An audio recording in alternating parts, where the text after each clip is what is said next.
Boys and girls, ladies and gentlemen, welcome back to the Four Corners Podcast right here on the Four Corners Network. I am one of your co-hosts, John Pun, sitting alongside my best friend, my partner in crime, Chris Rex.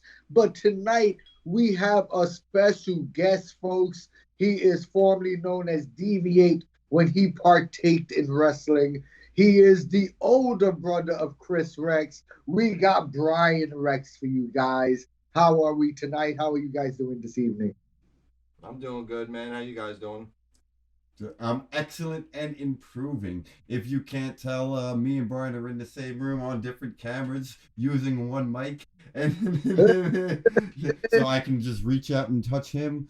He can reach out and touch me. It's Yep. um, And this is gonna be cool. We're gonna get Brian's perspective on things that are going on around the wrestling world today. So yeah, this because is you gonna know be what? I gotta honestly say, Brian has been calling a lot of stuff lately. He's been calling a lot of stuff that's been happening, and uh, so we're gonna get Brian's perspective here on the Four Corners podcast.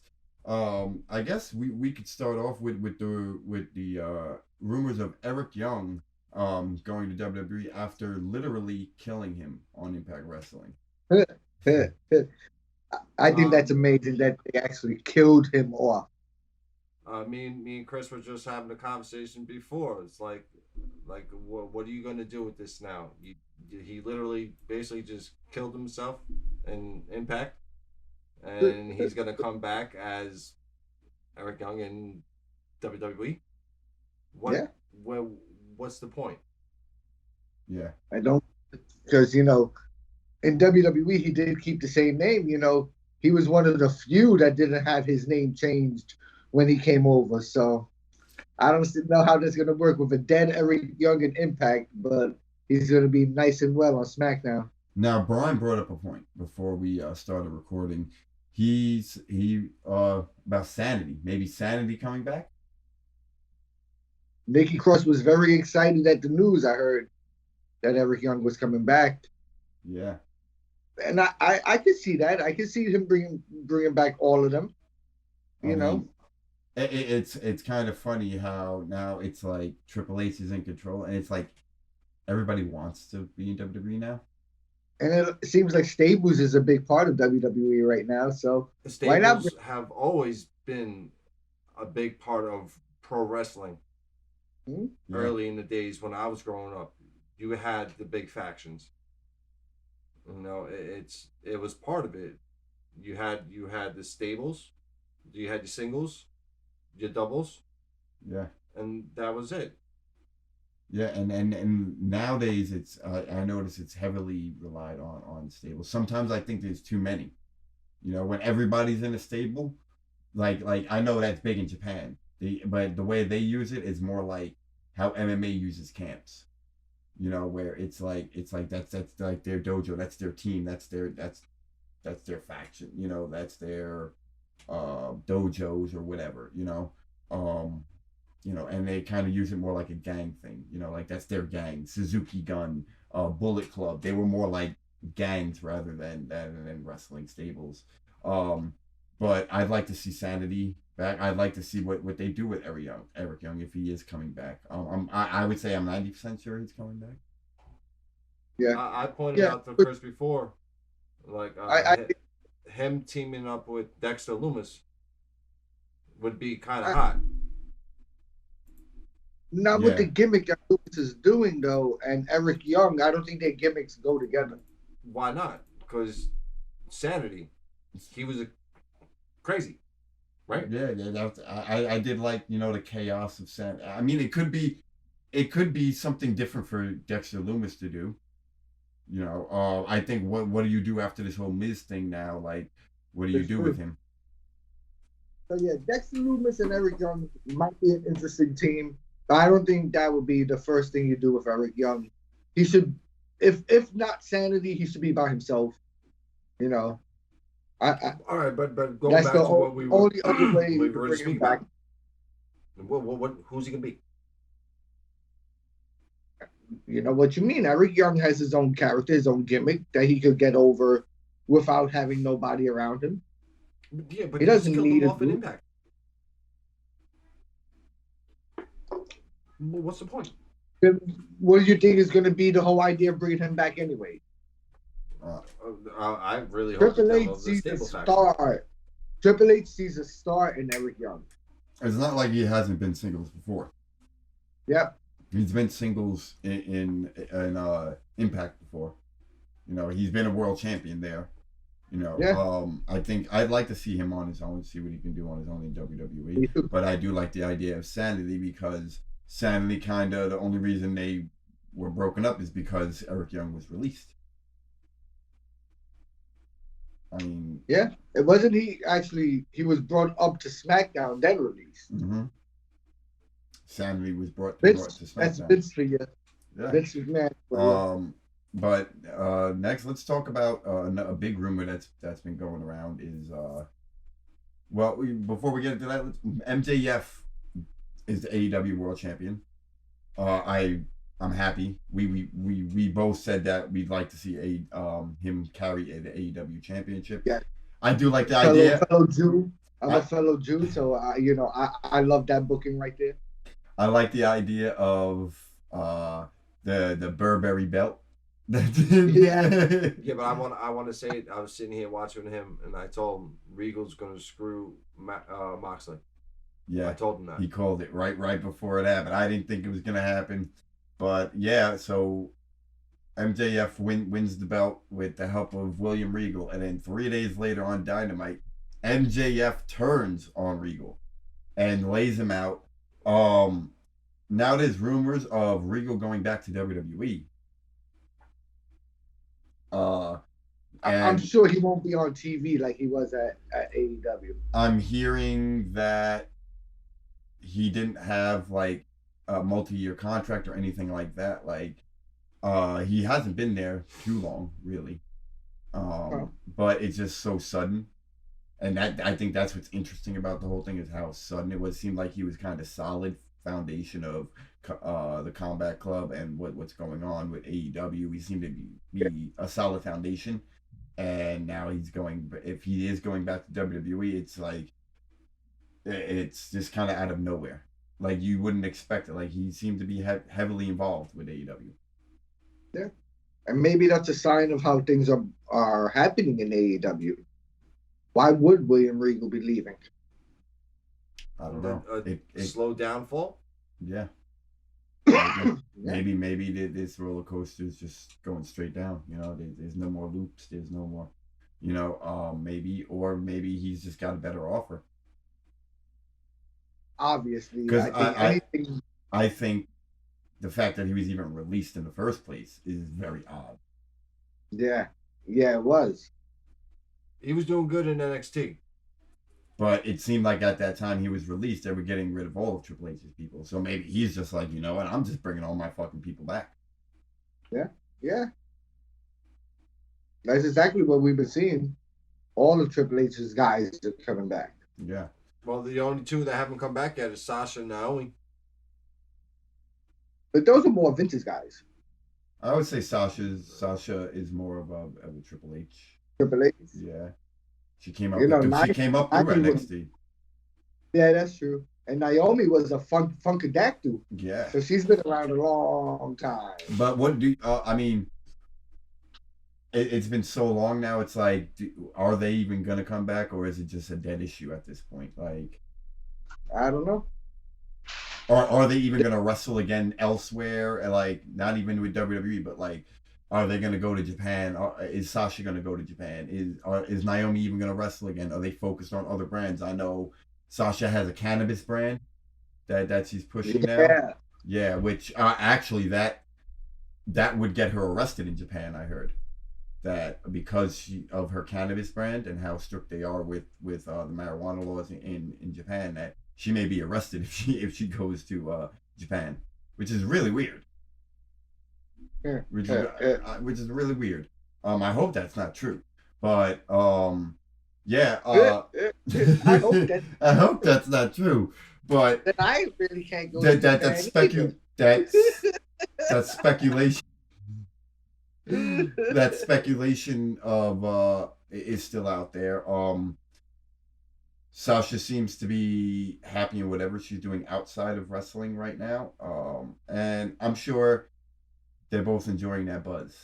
It's Yeah. keeping them relevant of, okay, are they going to come back? But how long until it's like, okay, they're not coming back. We're tired of talking about it. Like, They don't need the money either. Yeah, well, Sasha also did The Mandalorian. yes, So- I mean, that's a big fucking franchise to be a part of. Mm-hmm. Who Yep. knows? Yep. Who knows? Let's talk about some AEW.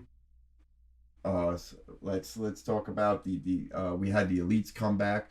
We talked about that last week. It seems like again there's this something's up with AEW. Something seems up with AEW. Yeah, Booker T said that he doesn't see AEW lasting 5 more years, and the way things are going right now, maybe he may be right. He may be right. Yeah. AEW seems to be in a they seem to be doing everything WWE is doing but wrong. I think MJF may be this resurgence, even though he's been publicly outspoken about how he wants to go. Do you think MJF, one person, can save the entire company? No. No, but it can help. Think about them it. on the right track. When was on top, when Undertaker was on top, when Austin was on top, yes, they were the money makers, but how many other people under them was bringing in that money? Can MJF do it by himself? I don't think so. I'm sure he thinks he can. Well, I mean, he's a money maker. He can bring in the Rock money. He can bring in the Austin money. He definitely can. But if nobody else is contributing and everything is, if up nobody and wants down. to work with him, then he's screwed. I mean, I'd work him. But here's the thing: he's been publicly outspoken about how he wants to go to WWE in 2024 when his contract's up with AEW. He's using that as part of the gimmick. If this is true, then Tony Khan either has to see that, okay, maybe I have to go with this guy. That's the work. What if him using that is just part of the gimmick? What if he's not going? You never nowhere? know. You never know. What if he's not going nowhere and it's just part of the gimmick? But I'm pretty sure it would be nice to be part of a bidding board. I mean, to have two companies fucking trying to get the top, trying to give me their best money. As he stated, him, Darby Allin, they did the pillars. Jungle Boy, they did the pillars of this company. Yes. Why? Do you really think he's considering leaving, despite the money may be considerably a lot more? I mean, MJF's about money. He's been outspoken about it. He really doesn't care. Like, he just wants to make his money. It's not about wrestling, really. It's blood, bro. That's that Jewish blood. I know all about it. It's at the end of the day, it's about money. It's a business. It Yeah. doesn't matter if I'm a pillar of your company. Treat me like that, then pay me like that. Yeah, that's true. And that's all he's saying Mm-hmm. is pay me what I'm worth. Now I'm the champion. Now Pay you me gotta what pay the me. fuck I'm worth. I see nothing wrong with that. And I see nothing wrong That is with saying, hey, if you're not going to, then maybe another company will. Yeah. I And always say there's some truth.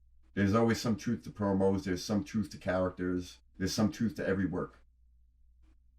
And at this point, he's built himself up good enough to get a big offer from WWE. Yeah. He is a superstar. Yeah. Now, so we briefly talked about this on Territory Talk.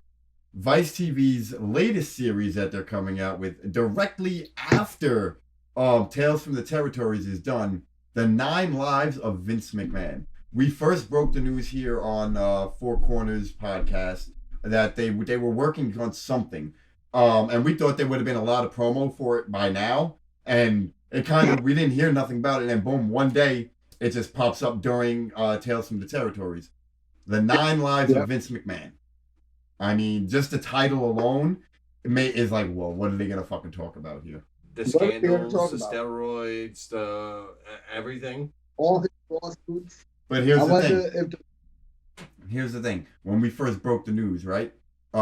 We said that we didn't want it to be all just a big evil thing. Like just the heel side, you know. We wanted to see, okay, don't paint him as Jesus, don't paint him as the devil, you know, just speak the truth. It seems like here we're gonna get a lot of pictures painted as the devil, and not so much as what he's done for the business. You gotta think how he survived all the negative things throughout.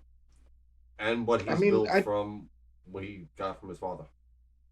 I think we'll get to both sides of it. I think we will. I mean, it's going to be interesting. We're definitely going to be covering it. It'll be another podcast for us here once Territory Talk is done. We have one more episode, and then we'll be getting right into the 9 Lives of Vince McMahon. Again, I hope they do dive into the good, the bad, and the ugly. You know, show everything. The title alone, it makes me think it's gonna be pretty juicy. We've heard a lot about Vince McMahon, but maybe we're gonna find out some dark stuff. Oh, I guarantee the closet's gonna get opened. Yeah. And who's gonna be a part of it? Who's gonna speak? Who's gonna narrate it? Is it gonna be like a round table thing where people talk? Like, how is this gonna? What is this gonna be? This is gonna be in here. This is gonna be interesting. Yeah. I think it's gonna be documentary style. Yeah. Yeah. Individual people in different places. I think that's how it's gonna be. And yeah, well, folks, that's pretty much all we have to talk about today on the Four Corners podcast here on the Four Corners Network. On behalf of myself, John Pun, and Brian Rex, we want to thank each and every one of you for tuning in to the Four Corners podcast. You can stay updated with everything that has to do with the Four Corners Network above Pun's head at the Four Corners Network at Four Corners Net, the number 4. You'll be able to find news, rumors. You'll be able to stay updated on our latest shows. We got the new Vince show coming, as well as some news we're going to be breaking in the next couple of weeks about the Four Corners Network in the future, coming into the new year. Again, thanks to each and every one of you for tuning in. You can find me on all social media platforms at Rex Wrestles. That's REX Wrestles. Pun, let them know where they can find you. You can also find me on Facebook, Instagram, and Twitter at John Pun, JON, no HPUNN. That is all 3 social medias. And I want to thank my brother Brian for joining us for this episode and chopping it up with us here on the Four Corners podcast. As always, people, be excellent to each other and keep supporting pro wrestling.